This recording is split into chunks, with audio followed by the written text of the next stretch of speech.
Morning team. Good to see a bunch of you guys jumping on. Welcome to another Wealth Coffee Chat.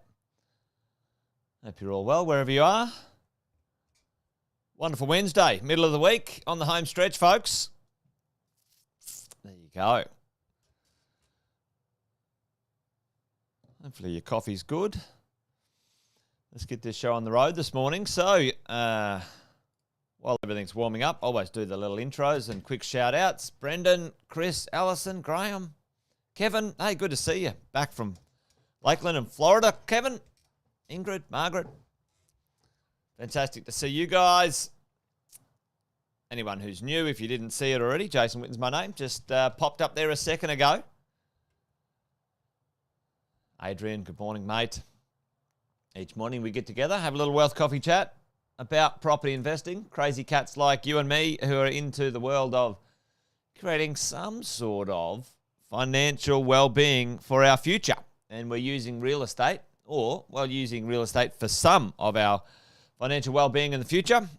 I'm not against shares and businesses and other things. I just know a bit more about real estate because that's where I started. So, it's been working pretty well for me over the last 20 years, coaching other people across Australia and New Zealand for 18 years as well, folks. So each morning we get together and we share a little bit of that experience, that wisdom, and hopefully you guys get to benefit from some of the mistakes and some of the lessons that we've learned, myself and Sam, and the team at Positive, helping and investing ourselves. So there you go. That's the intro done. If you're new, give us a shout out in the chat. Say hello, one way, shape or form. Tell us where you're from, all those sorts of things. James, Hardick, Carolyn, good morning to you. Yes, Alison, Pauline. Yeah, she was an awesome speaker. You're dead right. That'd be that's a great idea. Get a bit of a debrief, get a bit of a download on what we think, what people think about the last couple of years and what the future looks like. That's not a bad one. I'm going to write that down, Alison. You're full of good ideas, Alison, which is fantastic. So I'll take that one on. Hey, this one today, I caught up with some lovely clients yesterday, Dave and Tisha. Dave and Tisha, today's Wealth Coffee Chat goes out to you guys. This one's dedicated to you guys. Keep it going. Be awesome. Keep doing what you're doing. You're doing awesome and well, and great to have you on this journey with us, or us on your journey with you.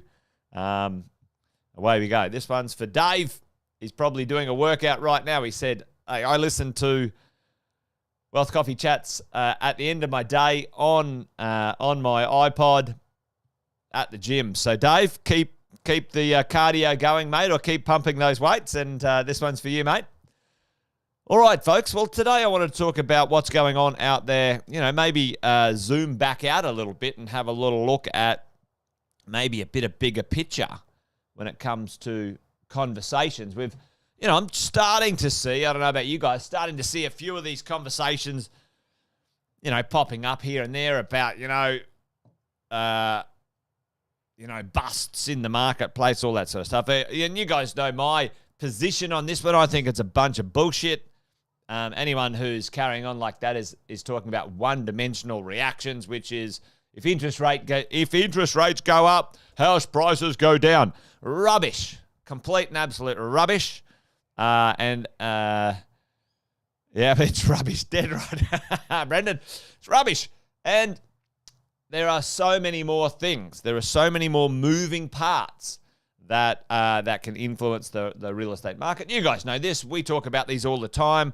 And it's our job as property investors to kind of stick our fingers in the mud and get a real feel for it as we go along. So I thought we might dive into South East Queensland today. I might do a little bit of a series across all of the states, actually, and all of the capital cities. Maybe we'll do one or two of the capital cities each few days over the next little bit, see what we can do. But today I thought we'd sort of have a little look into South East Queensland. Yeah, rent goes up at the same time, Hardick. There's so many pieces of the puzzle that it's not just one-dimensional, team. It's not one dimensional. There we go. I'm really happy that, for all of the listeners on Wealth Copy Chat in the mentoring program, that one-dimensional fear and ignorance is something that, you guys are learning, and as all investors should learn and do learn if they're successful over time, to not give fear-mongering from the media outlets and ill-informed supposed experts much credence, right? So let's have a bit of a look at this. We're going to zoom in on, I think this is 2021 from McCrindle. Some interesting things going on here, though, as we have a look at, the employment rate is down, which is good. So that's a big tick in the box for us. We're going to zoom in today on, good old QLD.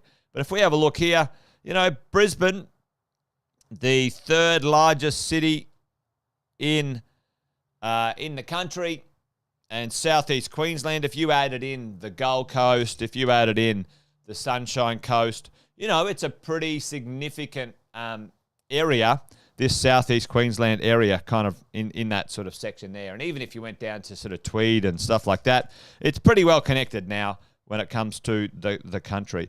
And, the powerhouse, when it comes to the real estate world is the east coast of Australia, folks.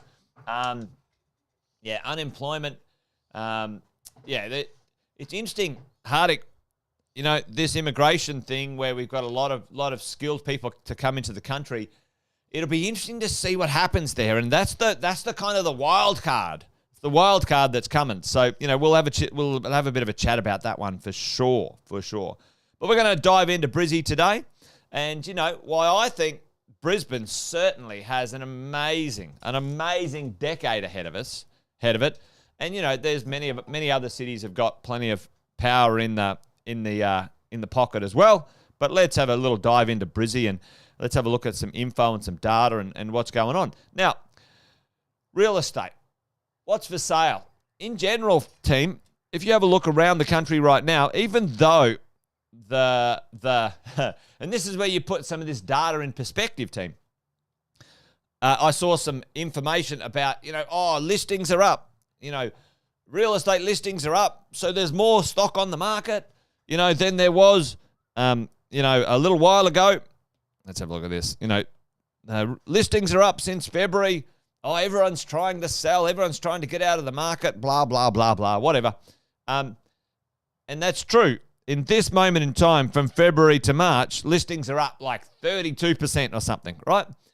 However, when we're looking at the statistics, listings from last year or the year before or some other time, pre-pandemic, are down, by 100,000. Let me say that again, 100,000 less properties. 100,000 less properties on the market for sale, existing properties. So when we think and we hear those statistics, check in on this stuff, all right? So, listings might be up, but it's down in general from other times by a long way. Let's have a look at, listings of land in South East Queensland. Listings of land, are down. And down, if we have a look at this, down by, a good chunk, 50%. So existing listings down by a long way. Listings of land, new land, down by a long way. Actually, Linda, I think Sam just did a podcast on the crane index. And the Gold Coast has got, it was something ridiculous, like 67 cranes in the Gold Coast. And in fact, team, and this is one that Sam and I are keeping an eye on right now, the Gold Coast has traditionally in the past been like the canary in the coal mine, okay? When the Gold Coast has a significant amount of cranes, it often signals, well, it has in the past signaled that the cycle is reaching a high and being crazy. I don't think it's the case this time because of some of these other stats. The stock, there's just nothing around. Anyway, that's another thing. Tune into Sam's podcast. He does the Crane Index team, the Crane Index, which is pretty interesting. As we go along. So listen, Queensland down. Residential pricing. Well, I think we did this one the other day together. South East Queensland prices in comparison to, Melbourne, ACT, Sydney, less expensive, still less expensive than the rest of the country. So wow, okay, big tick. The amount of supply, check that out. It is the worst supplied, it is the worst supplied state in the country. Right, the worst supplied state in the country. So we have massive undersupply in Queensland when it comes to existing properties for sale on the market, land coming through, and the next one, demand for apartments is on the rise. Well, why is that? What's happening there? Well, there's not enough houses around, either being built or being created or whatever it might be, team. So what does that mean? Check this out. From a record high of 12,000 apartments being supplied to the Brisbane market in 2012, we have now fallen to it's almost an all-time low. Look how far. Look how far down. That's the approvals. Okay, we won't do that one in just a second. This is the completed last year. 1,500 pieces of completed real estate. So what's that in statistics? That's kind of like, I don't know, what's that? Less than 10%. Less than 10%, team. So under 10% of the historic supply. So land is down. It's nowhere to be found, right? It's the lowest supply in the country. It's now at its lowest physical completions in the last decade in Queensland. Down here where we've got approvals. Now there was a spike in approvals. And one thing actually I missed out on this today, but check that spike in approvals. Tell me right now, this is a question for you guys listening in. This spike in approvals where, people are like, oh, wow, Queensland's having a crack at it. Why don't we get up to Queensland and develop? And what happens now is like that approval process, things got approved, in 2021. Tell me why that's not something that we will see come to fruition when it comes to supply team. What's gone on in 2021 and really shown up in 2022 that's going to affect that approval? So dwellings have got approved by council, but will they get delivered to market? The answer is no. And why won't they get delivered to market? You tell me. 12-month delay in approvals? Yes, there is some issues in council for sure, Hardick. But what's the next part? Once you get something approved, you bought it for a price, whatever the price might be. You get it approved, and then what have you got to do, team? The cost to build has risen. Chris, boom, spot on. It's an absolute train wreck, folks. Sam and his team trying to put deals together for all of us in the last 6 months have seen, particularly in Queensland, Melbourne not so much, but certainly Sydney as well, particularly in Queensland, projects that were purchased and approved in 2021. Material supply, yep, dead right. Builders thin. Like what's happened? We've had a number of big builders go broke, liquidate. Folks, that supply, it is between 1 and 2. So 20% of those approvals will actually get off the ground as they are approved right now, because what somebody purchased them for is not going to be developed, all right? So you guys are seeing the picture here, right? Well, like Queensland is like this, It's a perfect storm and maybe in the wrong way round, right? It's disaster zone for the supply in Queensland. What else is going on in Queensland, team? Look at this. Boom. The Olympics triggers a $1.8 billion construction boom. So tell me this, team. How the hell are we going to catch up on the undersupply in Queensland when, the Olympics is going to compete for materials and trades for the next decade anyway, right? There's going to be jobs. It's just, I'm trying to get my head around it. I tell you what, they need some good political leadership in Queensland for the next decade to really make the most of this, let me tell you. So we've got a construction boom underway. Not only have we got a residential construction boom, we've got a construction boom driven by winning the Olympics. It's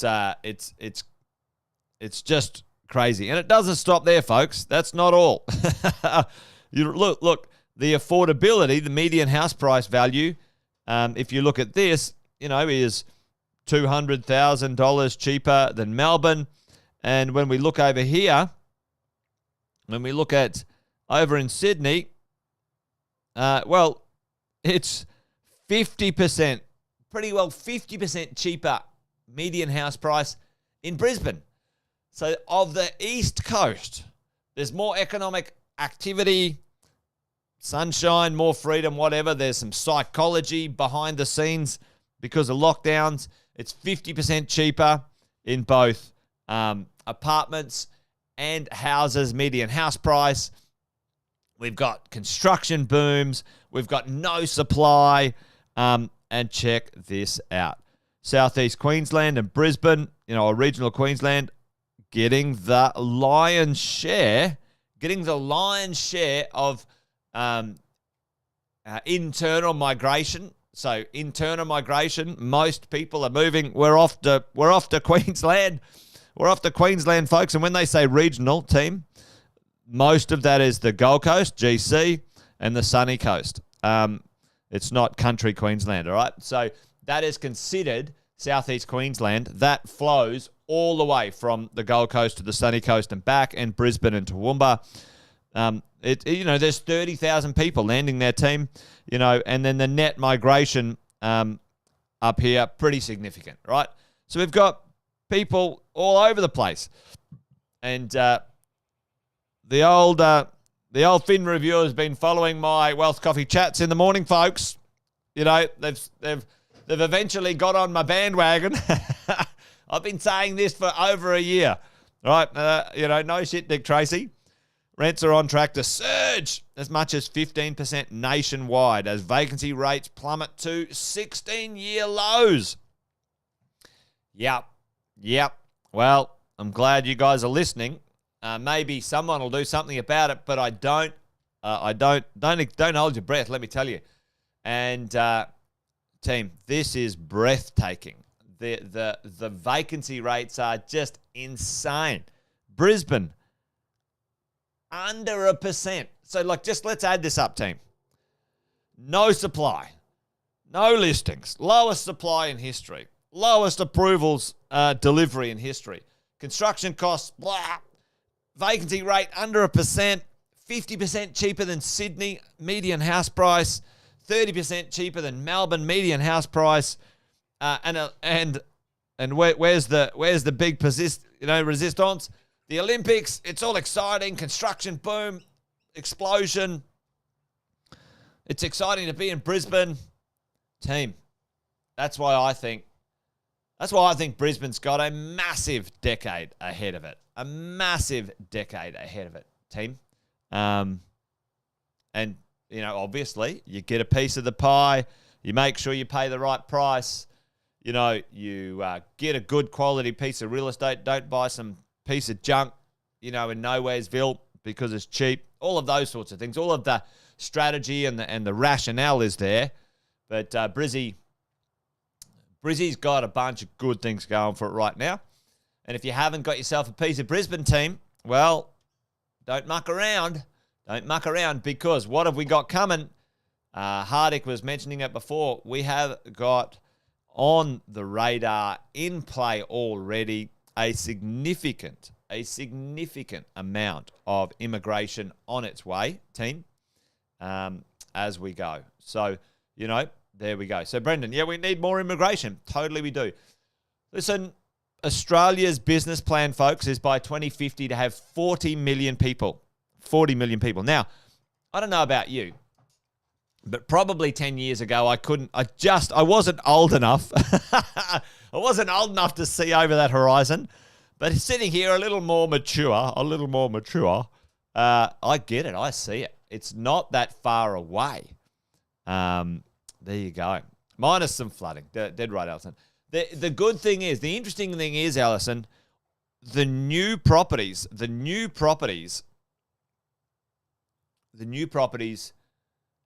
from the other flood, 40 million, it's coming, Alison. That's the business plan. That's Australia's business plan. Yeah. Where are they going to fit, folks? You know what? You need to get a piece of that real estate so we can get that going. Anyway, I digress. I rabbit on a little. But here's one last interesting fact that I'll share with you guys, which is actually a bit sad. It's a bit disappointing, Australia. The dwellings per 1,000 people, and it's a little sort of an indicator. This was done by who was it done by? I think I cut it off. One of those researchers that do sort of a worldwide research things, which is pretty interesting. They measured the dwellings per 1,000 people, 2020, and 10 years later, have a look at Australia. Have a look at our record, right? We have not changed the ratio of dwellings per people for a decade. And have a look at all the other countries that have changed the dwellings per ratio of people, okay? Australia is in all sorts, folks, when it comes to our country and places to live. So, anyway, if you're in the driving seat, if you've got some real estate, I think if you've got some good quality real estate, I think your wealth over the next decade or 15 years is going to be very, very solid. Put your rents up. Don't miss that one, team. There you go. Anyway, that's it. There's probably a bunch of other reasons too why we think Queensland has got a pretty solid decade ahead of itself. Chuck them in the chat if you think there's one or two that I missed today. But those were a few that I just chucked together. Listen, Melbourne's got great future. I think Melbourne's severely underrated. Listen, Sydney's just a powerhouse, absolute powerhouse. It has some challenges. And some of the other places, certainly Hardick talking about Adelaide and a few of the other secondary cities. They've got some benefits in there. But for me, Hardick and others listening in, if you can afford some of the primary cities, then that's what you should do. But there you go. Anyway, I've gone over time a bit today. But anyway, hopefully that was useful, team. Yeah, and Brendan, we're not a charity. If you want to support charities, then be financially well off. Create some wealth that's renewable and usable into the future. And, go do something through a charity. That's my opinion anyway. Anyway, there you go, folks. I'm rabbiting on now. Let's wind it up. Wealth Coffee Chat done and dusted. Dave, Tisha, that one was for you. Hope you're awesome. Hope you're well. And the rest of you guys, awesome to see you on this morning. Thanks for hanging out and listening to me rant on. But, I think Brisbane's got a good future. If you haven't got a piece of it, get off your bum. Get cracking, folks. All right, that's it. I'm finished. See you guys. Bye. See you tomorrow. Bye-bye.